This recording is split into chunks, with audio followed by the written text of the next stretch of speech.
Wow, that was a heck of an introduction. Thank you. I just want to clarify a couple things here. Hilarious. I didn't read the assignment. That's the story of my childhood and my school days. I thought it was 3 quotes from me, not 3 of my favorite quotes. But I do like all 3, so we'll get into it. I was reading everybody else's quotes and they're like, Aristotle and James Grass. Cool. Thank you very much. My name's James Grass, very much clearly. And I'm the host and founder of Chef's Favorite. We have a show on Instagram called Mates on Crates. Anybody seen Mates on Crates? Okay, not bad. The other 50%, we're gonna be best mates by the end of the night. You'll know all about it. We'll bring up a couple of crates later. It might look more familiar.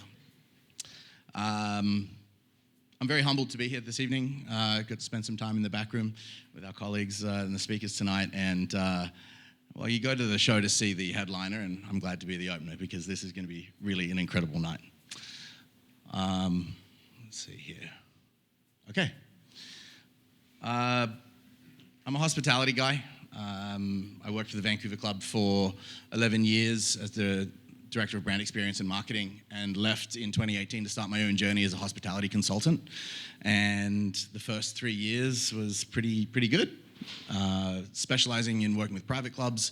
Then I also found my way working with some businesses outside of the hospitality sector, but providing hospitality experiences. So working with developers, working with the airport, and some construction companies doing their company events, Christmas parties, all that kind of stuff. All of the work that I did was from personal relationships. It was from personal introductions, emails, experiences. People would come to the events that I would produce for my clients, and then they would say, hey, that was a great party, could you do my event? And then we got to COVID, which was a great time. Lots of things happened. And in that time, for my universe, we weren't allowed to be around the humans. And being around the humans is my favorite thing. I love the humans. Here we all are. There's 100 of us here, maybe more. So COVID was a weird time to try and think about, as we all had our weird times in that.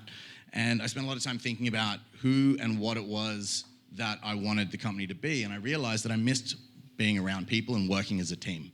Until that point, I had been a solo consultant. And I needed to bring myself to a new audience and into a new world. So as I'm thinking selfishly about me on the seawall with my long walks, I started thinking a lot about the people in my life and the lessons that I had learned from them. And I really realized that my mentors had always been telling other people's stories. And that made an impact on me, that if I wanted to tell my story, maybe the best way to tell my story was to tell somebody else's. And so as a hospitality guy, and all my peers that own restaurants and head chefs and all this kind of stuff, I'm seeing these lists on different platforms just saying like these 10 restaurants closed. But they never talked about like the people that had invested hundreds of thousands of dollars that have now bankrupt, their partner hates them and their kids don't know them because they'd spent so much time pouring their heart and soul into these restaurants. And that irked me. And so I realized at that time that maybe the opportunity in this wasn't so much to tell my story, but to tell theirs. But then by virtue of that, hopefully somebody would be like, hey, that guy's in hospitality. Maybe he knows how to throw a good party. And that was kind of the duality of the marketing theme to it. In this journey, it dawned on me, like I said, that the importance of my mentors and the people that guided how I think about business, how I think about relationships, and how I think about experiences. And so that's kind of where I want to go tonight, is to talk about some of the mentors and influences that I've had and the lessons that I've learned along the way. One of the first things that I got to learn was, if you have the privilege to be mentored, you have a responsibility to be a mentor. That was something that I got imparted on me from all of these people on this board. The first person that ever really taught me that at the high level was this guy, Philip Ireland. He was the general manager at the Vancouver club, still a dear friend. I worked for him for 11 years. When I left the club, I said to him, I've worked for you for 11 years, but for the education that I've gotten for the last 11 years, I should have been paying you. Because he's a brilliant guy. The way he thought about hospitality, the way he thought about business. And he was the one that, in building a team, understood the importance of everybody finding somebody to make sure that they were going to be successful. And so he introduced me to this fellow over here, John Richard, who was this good-looking young Quebecois kid that had moved to Vancouver. It was 2008. He hardly spoke English, but he had the best smile, so much charisma, but hardly spoke English. And Philip adored him. And he said, I'm going to move him out of the banquets and into the fine dining restaurant with you, and it's your job to make sure that he's successful. No pressure. Well, he broke up with his girlfriend, ended up moving in with me, and learned English with an Australian accent by being from Quebec. There's some stories about that we'll tell afterwards. But that was a big lesson for me to learn, was that the importance of taking somebody on the journey with you and making sure that they were successful. This is a hilarious photo, and I put it in here to tell a really fast story. I'm going to tell you the story of the worst event that I ever threw. Okay, so Kentucky Derby Party, 2013. We put together this great event in our minds, and it didn't sell the way that I had hoped. And I was moping around, and Philip said to me, the only thing that matters is the 45 people that are coming to the event, not the 150 people that aren't coming to the event. So scale the event, change it, and move it to make sure that they love it. And whatever you do, just make it fun. Okay. This is a Clydesdale. It's not a racehorse. I was supposed to get a racehorse. So we'll start there. So we've got the beautiful backdrop. People can take a photo with the horse. Well, the horse ends up shitting all over the front steps of the Vancouver club. And I've got people in their like Kentucky Derby gear stepping over, trying to go to the nice cocktail party. Heck of a thing. Great start. Well, the other thing that we did was that the Kentucky Derby was on a Saturday or a Sunday, but we didn't have the space on the Sunday, so we just did it on the Saturday anyways, but we didn't have a real race to watch, so we were just watching the reruns. But people still wanted to gamble. Well, I'm Australian and we love to gamble, so we'll cook up something. We'll gamble on something dumb. So I decided that the best thing we could gamble on in this weird environment was to get some goldfish, put them in lanes, and have race them up and down. So we got the goldfish, but they wouldn't do anything. They just kind of swam. So I was like, you know what we should do? We'll get straws and we'll blow behind them. If you ever have a goldfish, don't blow a straw at it because they freak out and die. So now I've got shitty steps, dead fish, and no race. Anyways, thank you very much. I've learned a lot since then. My parties are way better now. Sorry, just to go back. Philip was an incredible mentor to me because he introduced me to being a mentor and to receiving mentorship. And the best thing that he ever did for me was give me the opportunity to fail and the tools to succeed. And that is something that I carry forward now as a mentor and as a boss to my team, is that I let them make the call and we'll see what happens. Most of the time they're right, sometimes they're not, and that's okay. We're in trouble. Okay. This is Gus Armstrong. He was my very, very first boss. He hired me into a bar role without me having ever worked in a bar, but he hired me because of personality. I was an original personality hire, and he was really subscribed to the idea of, I can't teach personality, but I can teach skills. So he hired me as a bartender, and that was the wrong choice because I was really bad at it. I talked too much, talked to the guests too much, and got flustered when the tickets started flying in. So then he fired me.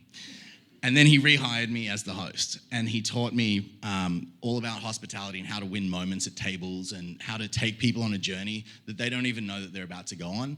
A fabulous guy that has gone on to have, in Australia, we don't have Michelin stars, we have what's called the HAT system. So he had a restaurant and multiple other awards and whatnot.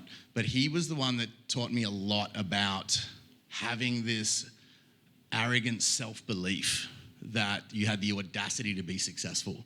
We listened to a lot of hip hop in the late 90s and early 2000s, and we really took it a little bit too literally. He's a gangster. I love him. This one is my original father figures, my dad over here, and my godfather, Uncle Brian. They both embody action. They're not, my dad is not a big speaker. He never conveyed love verbally. It was always through actions, and that's how I love, is through my actions and how I serve. And I learned all of that from him. My uncle, which looks like my dad at the top, weird, he can hold a room like none other, and he was a teacher. And everything that he did was working with kids with special needs and, teaching them speech therapy and confidence and whatnot. And so I got to grow up with him teaching me that. And the through line for both of them was that their actions always spoke louder than words. And this quote, "Don't tell me you're funny, tell me a joke," came up at a dinner party with my parents on the back end of COVID, when I was moping around trying to figure out where my life was going to go. And my uncle said that, and he said, "Don't tell me you're funny, tell me a joke." And that's a weird quote, and then I thought more about it. And it's actually a fucking brilliant quote. If you're funny, show them you're funny. But if you're just telling you're funny, you're not funny. So I thought about that a lot for the hospitality business that we're in. And if I'm going to tell you that I'm in hospitality, I have to show you my hospitality.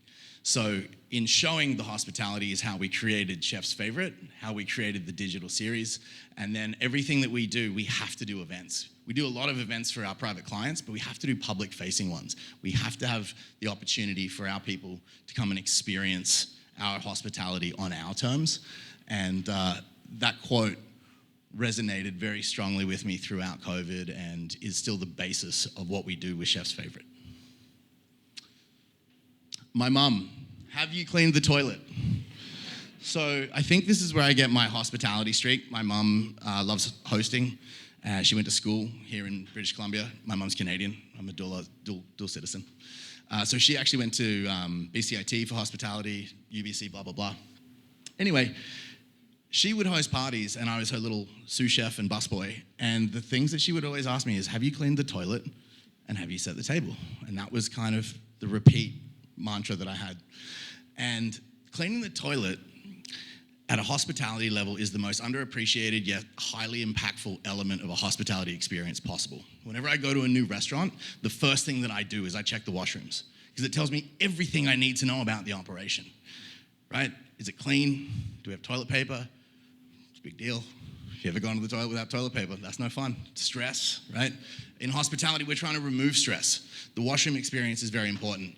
And I never appreciated that till I was a lot older, that my mum made me clean the toilets before we had dinner parties. There you go. So those are my mentors. And then on the other side of the equation is the mentees.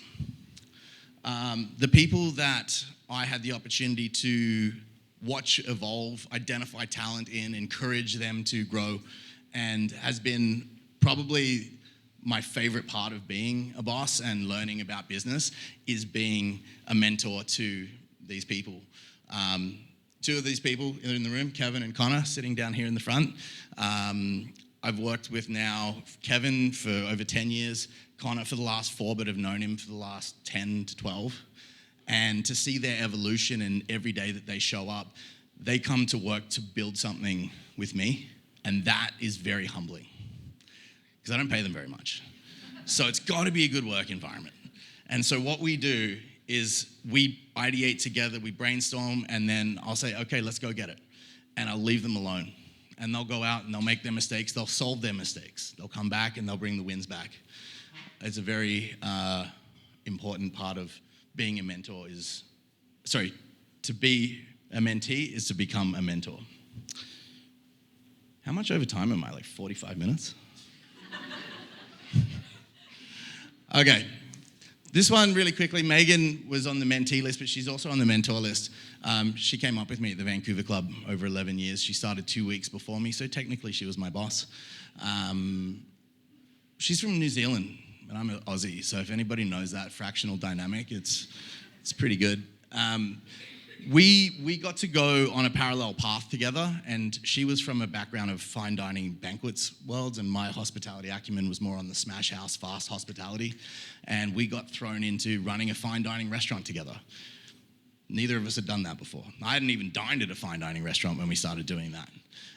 But between the two of us, we taught each other the other's skill set to learn how to do it, and by the time our boss came through and realized that neither of us actually had any idea what we were doing, it was 6 months later and there was a full dining room, so there you go. I'm gonna just jump ahead to these two lads. Like I said, Kevin and Connor trusted me in the early days of Chef's Favorite when it was me running a solo show, and they decided, yep, we're gonna come on the journey with you. For that, I'm very grateful. I actually learn as much from them as I impart wisdom to them, and I love it because they challenge me. They tell me things that I don't want to hear. I swear at them, and then I admit that they were right. And it's a powerful moment. The reason that I'm using this photo, this is our first ever international event that we got to host. It was in Las Vegas, and it was a moment where we have the consulting business, and then we have the Chef's Favorite business. They're involved with both.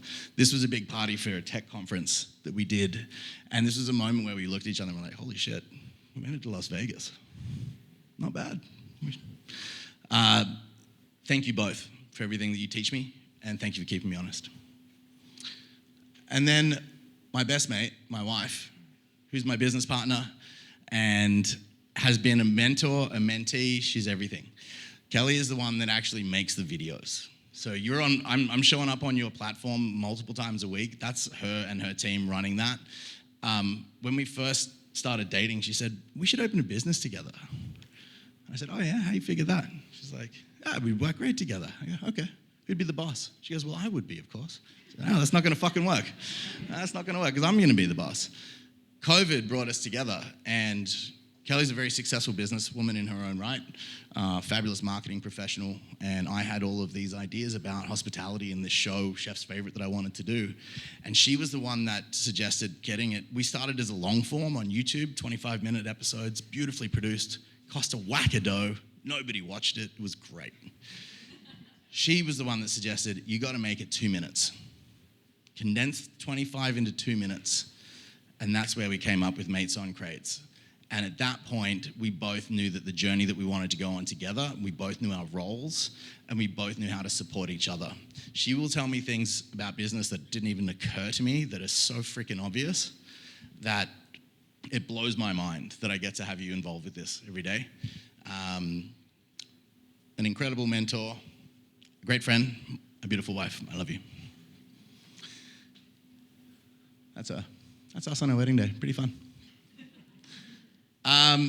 All that's to say, my journey in hospitality has been about the people around me and the lessons that I've learned and the journey that I get to share with them, that they get to come on the journey with me and I get to see them grow. And I think that's what it's all about, that when you get to inflection points in your career and in your life, that you look around and there's people that are gonna go with you no matter what.